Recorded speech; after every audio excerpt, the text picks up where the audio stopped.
The total number of coronavirus cases crossed the 40 lakh mark today to reach 40,23,179 as the country recorded 86,432 infections in the last 24 hours. With 1,089 fresh deaths, the toll reached 69,561. As per a media report, at present, India has 8,46,395 active cases and as many as 31,07,223 people have recovered.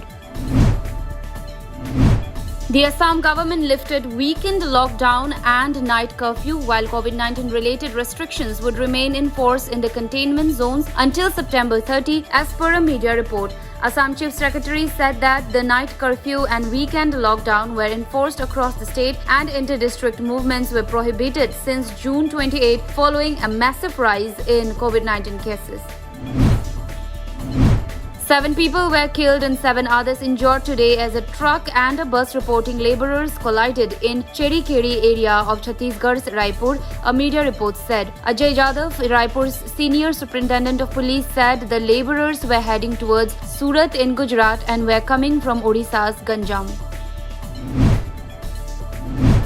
On the occasion of Teachers' Day 2020, Manipur Education and Labour and Employment Minister Thokchom Radhesham today expressed profound gratitude to all the teachers who helped in grooming and showing every person the right path with their love, care and dedication. In a release, the minister asserted that nothing could replace or substitute the defined roles played by teachers in the society.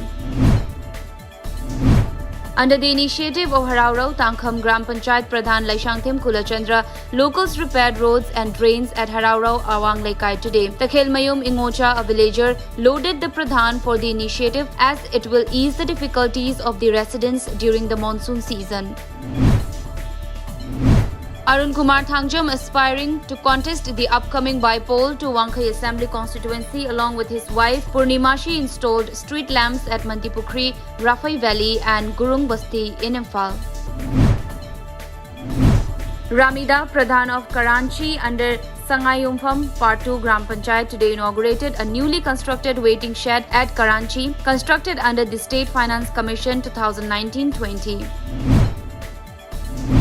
A district-level folk dance program was organized by Nepa Art and Culture Academy, Thoubal, at the Academy's hall today. The program was held under Cultural Function and Production Grant Scheme, Ministry of Culture, Government of India, New Delhi.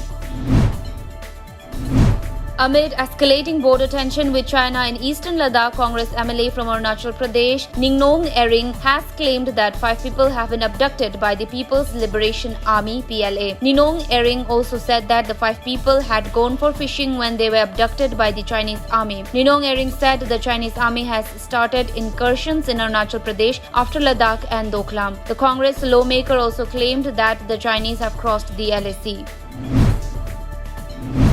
To discuss the border disputes between the two nations, Indian Defence Minister Rajnath Singh and his Chinese counterpart Wei Fenghe met in Moscow yesterday. According to media reports, in the meeting, the two leaders agreed to de-escalate the situation through talks. In the 2-hour meeting, the two leaders discussed the border disputes at length.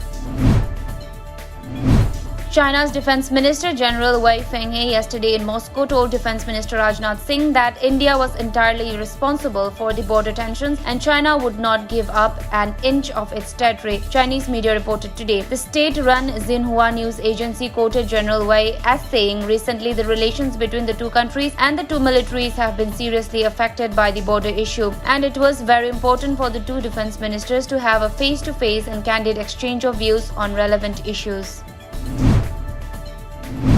The coronavirus pandemic is likely to spill over to 2021 and continue for some months given the trend in the rise of daily COVID-19 cases at present, said Dr. Randeep Guleria, Director, All India Institute of Medical Sciences, AIIMS, New Delhi. Dr. Guleria, who is a key member of the central government's Special Task Force on COVID-19, said the number of COVID-19 cases in India will continue to rise for some more months before starting to flatten.